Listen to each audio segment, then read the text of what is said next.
I'm going to appall you all by saying I think the UK's approach to minorities and threats has been very progressive, to take Carl's word. However, I'm going to say it's progressive according to the definition of a writer, G.K. Chesterton, who said, a progressive is someone who makes the same mistake again and again and again. However, now that Baroness Varsi has gone, I can say that he also went on to say a conservative is someone who prevents the mistake from ever being corrected. There's some merit in old wisdom. Yes. Not to be said for that one.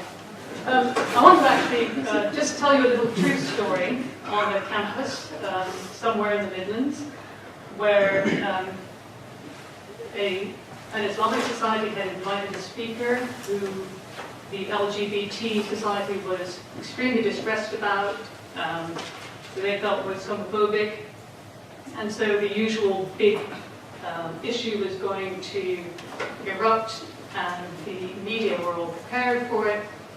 And a reporter turned up on the campus for the event, just waiting to cover this wonderful story that would have made it into your research, had it not happened, I think, probably just after your research, and found the leader of the LGBT society, the leader of the ISOC society, and the leader of the Jewish society all going into an event together, absolutely solid. Which so provoked the reporter, discovering that the three had actually met together, resolved the differences, sorted it, had a way that they wanted to approach the whole issue. That he was saying, I was going to pay my mortgage from this story. I'm freelance. I was brought in to cover every single story now. You can completely with now I can't cover my mortgage. So, I think the point earlier about realism, about getting positive stories in the media, I do want to say, what a brilliant story. You could have paid your mortgage.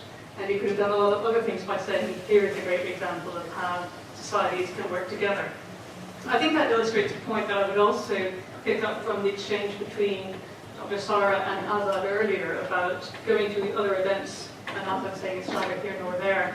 I think one of the things that we found with Locani's campus program has been that universities on the whole have been very good at encouraging what some of the social jargon calls bonding capital, and not so good at encouraging what they call bridging capital.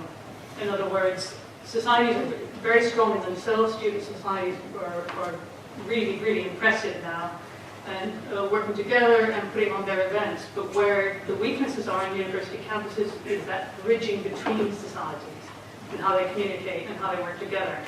And I think that probably touches on some of what you were raising earlier, Sarah, is how the student societies work together. And I think particularly when you raise issues about controversial speakers, a lot of that is not necessarily what they say about the UK government, about foreign policy. It often is triggered usually by two things. It's usually the homosexuality issue or the Israel issue. So in other words, it's other student societies complaining or raising the concern. For those of you who are interested, we have a section on the Campus Salon website, guidelines on how to manage events with controversial speakers, what you need to think about, who you need to speak to, tactics for managing anything that gets out of hand. Not just a quick pragmatic point, campussalon.org has got guidelines if you want to say, look, I don't want to be prevented from inviting these people, I want to have a real engagement on the issues, but how to make sure that they're ballistic. There are plenty of things we can do to manage it well. But if I say that some recent events with, in our experience, last week at, well, I won't name names, but last week at one university, there was a very positive discussion between the ISLOC and the Ahmadi Society, which isn't something that happens that often. Certainly wasn't happening on that campus even a year before. We had a rather fun incident, and that maybe shows my perverse sense of fun, but we had a rather fun moment in our own college this term. The student union got funding from the NUS to do a series on different faith groups and homosexuality.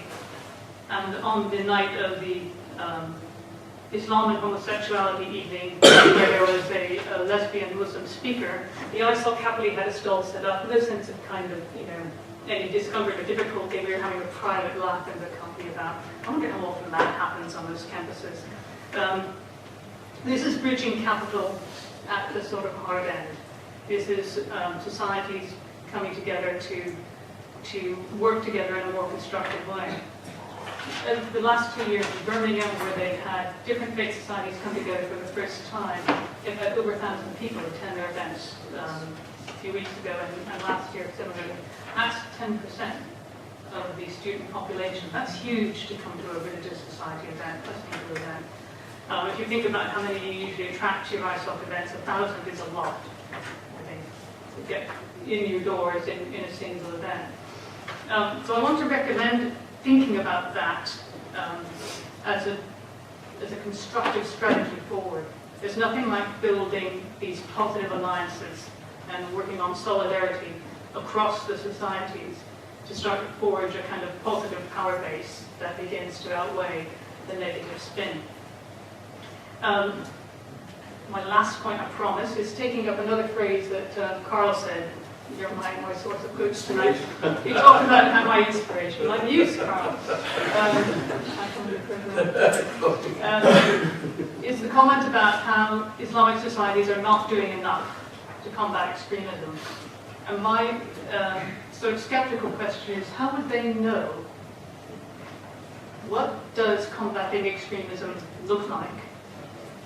And one of the skeptical questions I've had for a long time, working at the dirty end of Prevent, if I could be honest, trying to engage with both sides over the length of the lifespan of Prevent, is I don't think there is sufficient understanding of what combating extremism actually is, what is the most effective way. And we've had a strong line on it from the beginning. And I think a short way to describe it is combating extremism looks like what you're actually doing in ISOCs. You're doing everything to combat extremism. Combating extremism is not about spying on students, and it's not about trying to root out the problem and then denounce them. Nothing's easier than denouncing, and nothing is less effective than denouncing anything. What combating extremism looks like is entirely positive. And unlike most counter-terrorist operations, there is no blowback. Combating extremism is about building positive relationships on campus, building positive relationships between staff and students, building relationships of trust between staff and students, building strong Islamic societies that know how to support their members, know how to identify if there is someone vulnerable, knows how to give them that network of support. It's about building skills in individual students to resist manipulation and destructive people, but the same manipulative and destructive tactics from some, career or recruiter or whatever, are exactly the same kinds of pressure and tactics, psychological tactics on people at work, people trying to get you to do drugs, people trying to pressure you to have sex, or whatever it is. They're the same interpersonal tactics that are used. If you equip people to identify certain kinds of manipulative forms of behavior in general, you have equipped them to resist recruitment into extremism or anything else. They're just really good interpersonal skills. There isn't a separate set of psychological tactics built for a different part of the brain that only exists in young Muslims. It's exactly the same tactics to use if someone's trying to pressurize you or manipulate you or guilt you or shame you into doing something you don't want to do generally. So all the skills that you need to equip young Muslims to resist recruitment are the same skills that will really help you throughout life. And you don't need to focus it on extremism. Another set of those skills, of course, are the same kind of analytical and critical skills that you need to take apart false arguments.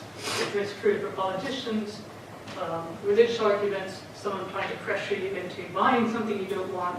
Again, it's that same sense of being able to hear and listen and have the confidence and the street smarts to notice when you're being deceived, manipulated, or lured into any kind of destructive behavior. So in fact, combating extremism looks exactly like all the kinds of positive life skills you want, both in your own self and interacting with people, but also in learning how to build bridges with a community. So I think actually, if I could say so, thank you. You're doing a brilliant job in combating extremism.